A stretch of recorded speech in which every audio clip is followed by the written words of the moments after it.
Welcome to the South African Schools Boat Race 2023.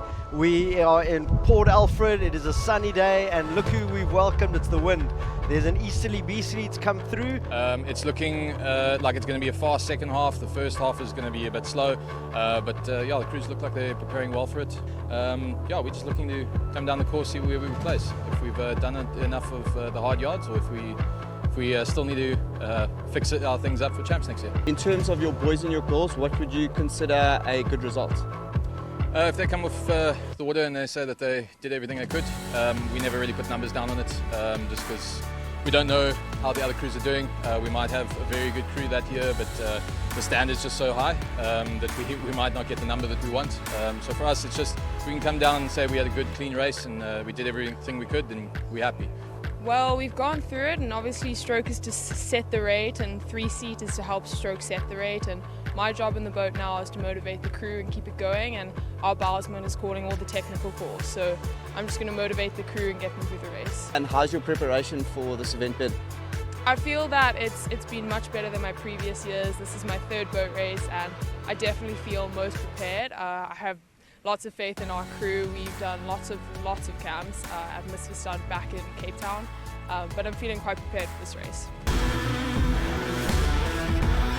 Moving on to Somerset College, we've got Teresa Adendorf, we've got Alexandra Axton.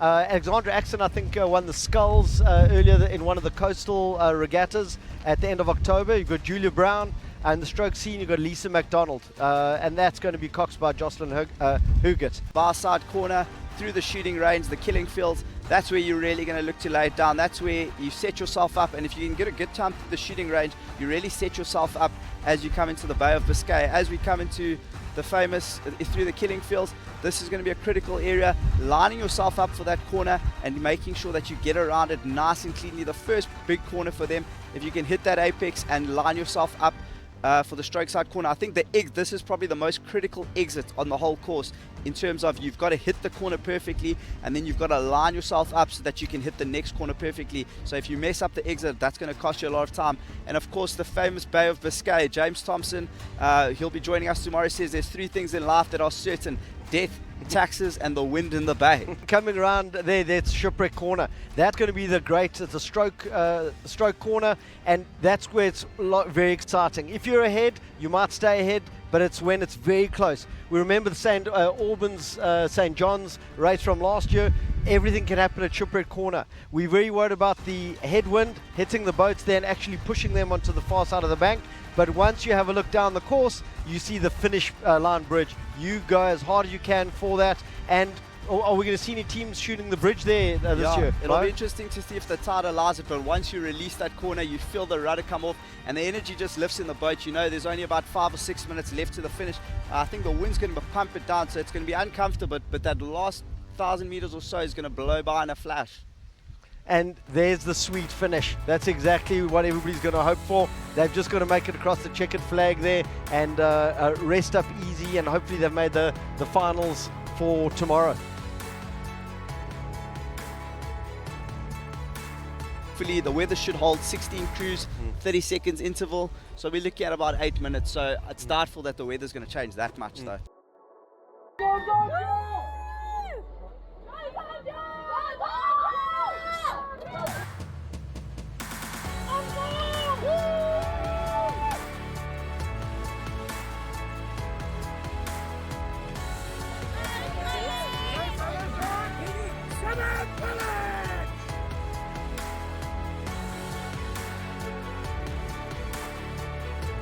You see that jetty that goes out into the water, the far one in front of the red roof? The girls start in the back of that bay. The boys are around that corner.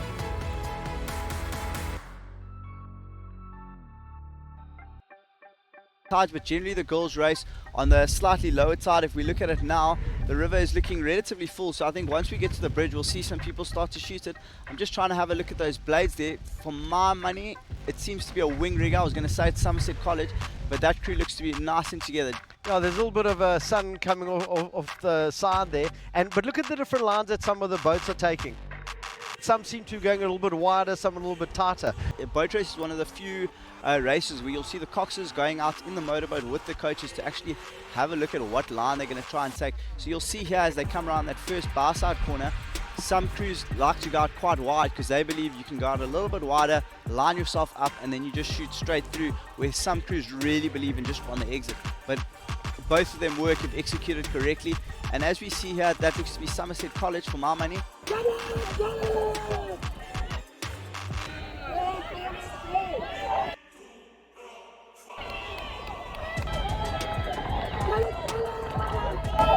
Somebody had mentioned earlier with regards to the cocks, they said surely there can't be a driver in that boat. But I've said if you just look closely right at the top of the boat, you'll actually see a little head there, and that's the person who's driving the thing. But here comes Somerset College. Looks like accelerating towards the finish line. They look really good in together. Girls looking extremely well drilled this year. Definitely a step on in standard.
the middle. There we go.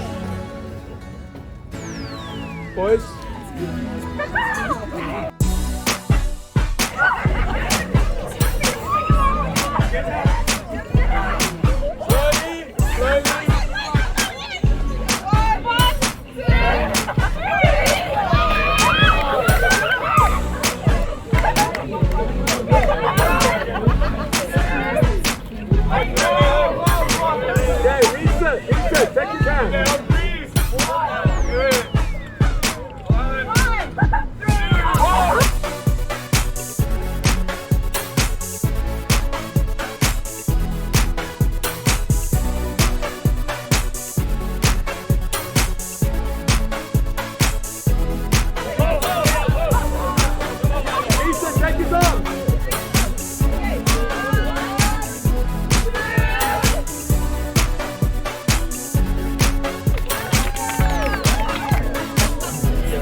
Right, there's a bit of a first 2 minutes have got an advantage into East Bank, and then we've got an advantage into West Bank, which makes it a much better first 5 minutes of racing.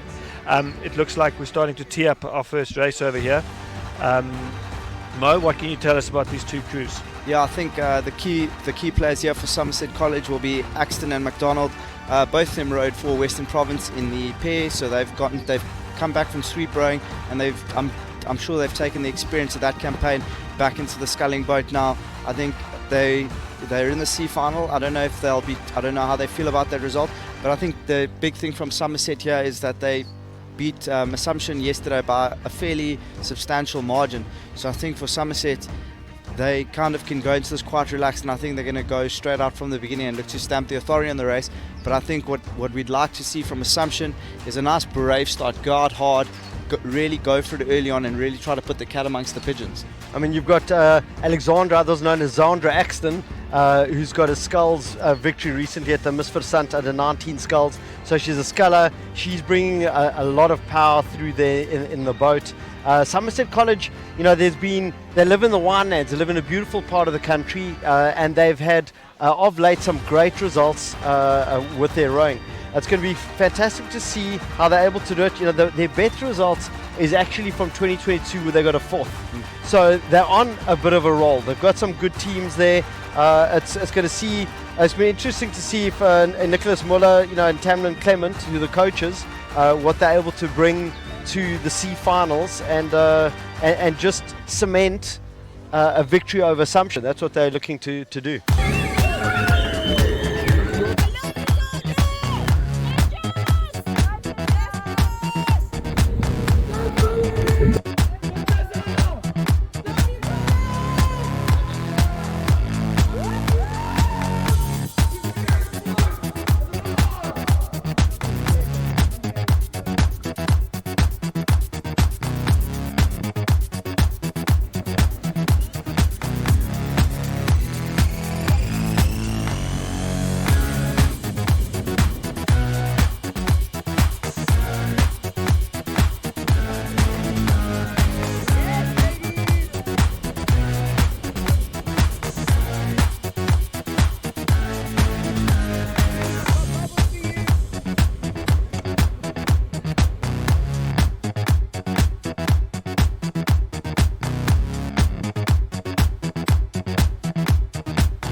Okay, both teams just have to start together. Okay, assumption, next one touches.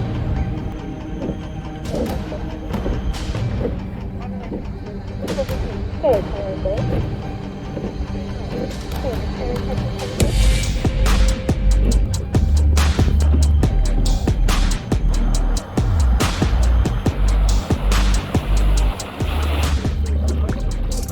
Assumption is landing ground. One assumption. Assumption hold. Assumption back out. Assumption back out. Assumption hold. Hold hard. Hold it on cruise. Okay, good.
Somerset College have really gone out and stamped their authority. Assumption there in the all-white kit, but Somerset have really stamped their authority. They look to be a clear length up now, and will be interesting to see if Assumption have anything more to give here. But for my money now, Somerset College looks to have already put this race away. They're moving really nicely. We can have a little bit of a look at the technique. Very neat, very together. A trademark of the Somerset College quads over the last couple of years is that really neat, tidy together style. They look very well set up, angles looking, everything looking nice and parallel, and the girls rowing nicely. Blades going in. Potentially the blades could be going in a little bit quicker for Somerset College, but what they're doing is clearly working. Once they are connected, they're doing a great job of moving that boat using their legs. And Somerset being very aggressive, going right over the sandbank. There's the markers that we see there. They've gone over the sandbank, so it's a very aggressive move. They've decided they're going here to win. They're going right over it, and they've got, I think, enough distance between them and Assumption to not have to take such risks. But they're going for it, and it shows they're out here to make a statement. Not only take the win, but they want to get a good time. Yeah, it was interesting when I spoke to their coach on Thursday afternoon. One of the big things that he emphasizes, it's not just about the outcome of the race, it's making sure that the girls execute a race that they're really happy with and they can be really proud of. And I think that's what you really see here from Somerset, is that their Cox is not just going out there. She hasn't seen, oh, I'm up and I'm just going to sort of take a safe line. She really wants to showcase her skills, and these crews spend an enormous amount of time preparing and prepping for the course. So I think it's really great to see how they can still execute that, even though there's not necessarily that pressure from the racing. It's not going to give any racing advantage, but it's good to see them really executing what they've worked on and prepared for. Really strong on the exit here. She's shot that corner beautifully. She's lined herself up for the stroke side corner straight away, so she's exited the corner nicely. Sometimes especially on this corner, it's not so much about hugging it tight, but it's about getting the exit right so that you on a straight, so that the rudder can come off and you head straight for the stroke side corner.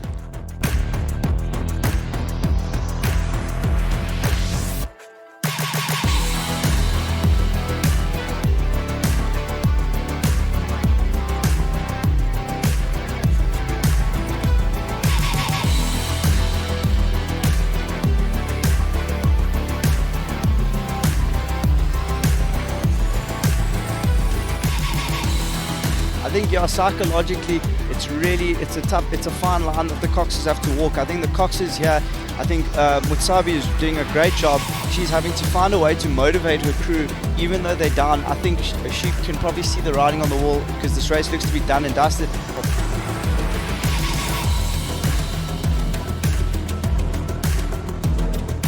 And I think what's really cool for Somerset is they're probably slightly disappointed to have not made the B final, but to win that C final sometimes is actually better than losing the B final. And now they're coming up to Shipwreck Corner. The Coxers are going to take this. They've chosen several lines over the last few days. Some of them almost touch the jetties. Some are going a lot wider. What is your approach? You're in the lead now. Everything's under control. You're not going to take any risks here. Yeah, definitely. You don't want to take an unnecessary risk that leads to a mistake. I think that's where it comes in. If you're in a tight race and you're trying to give your crew an advantage and you clip the jetty or something like that happens, it's understandable. Whereas if you're in a winning position the way Somerset are now, and then you end up clipping a jetty and that leads to you potentially losing the race, I think as a Cox, you feel you'll get that feeling like you've let your crew down. So I think what she's doing here is really good. She's on the limit a little bit, but she's not going to go too close.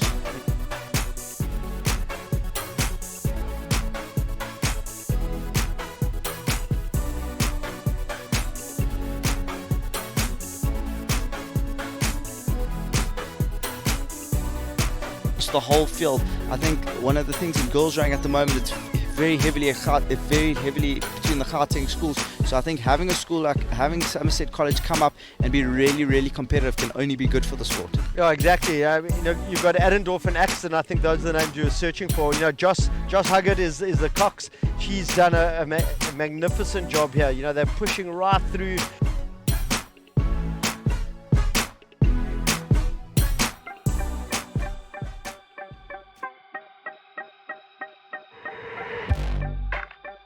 I think the most important thing with the coastal schools is that it's vitally important for the growth of the sport. I think Somerset College and PGRC have done a great job in terms of starting to get girls more involved in rowing and starting to have rowing, not necessarily having schools that are rowing, but there's a presence of rowing at more and more schools throughout the Western Cape. They're coming up to the end of the 4.2 kilometer course. This is the C finals of the junior women's South African boat race, and Jocelyn Huggett, she's the Cox and she's bringing the boat across the line. You're going to see the white plate mark on the far side, and they are the winners of the C finals. Somerset College take the win against Assumption Condon. They are really securing that fifth place, and what was really good to see is how they kept it and row while out front. See, they were rowing really nicely towards the end there. They were sitting up tall, they were nice and relaxed, but you could really see the power that they were putting down.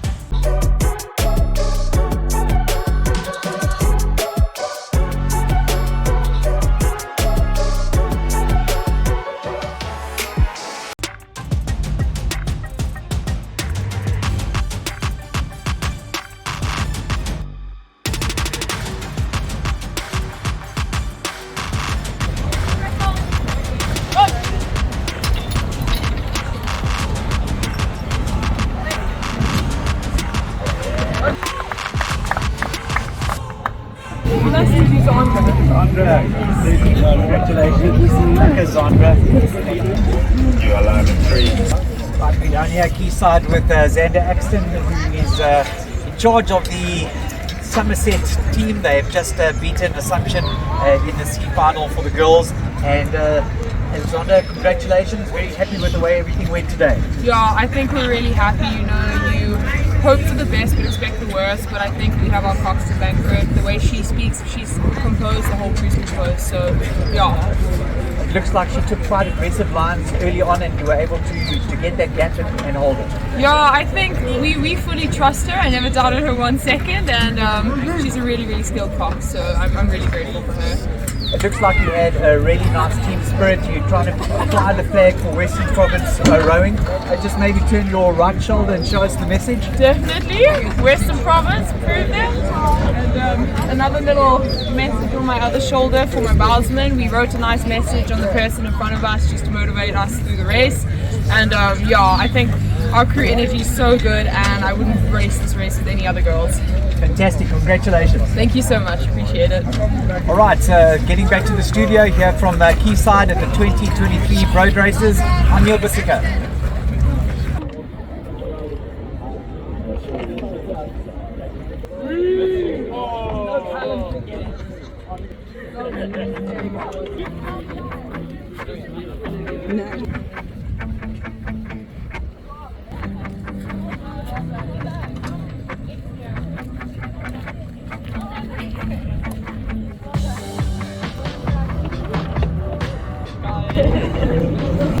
Like, whether it's on the cliffs or in a misty room with like big cockroaches in the bus, like, guys, we make it through, and I'm just proud of you. And I think, like, what a crew, you know. But one thing's for sure, like when you win a race, you have to put your heart out. There we go.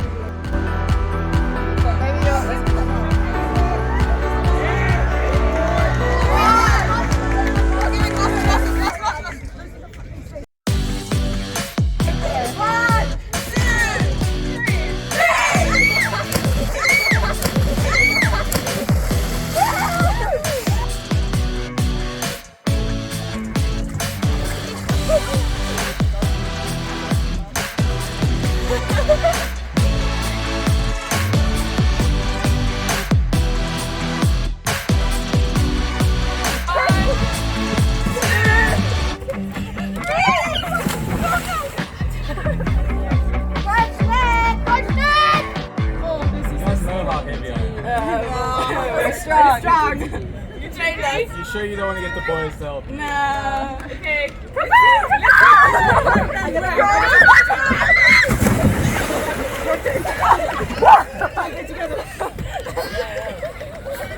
Man, let's go. So good luck, animal.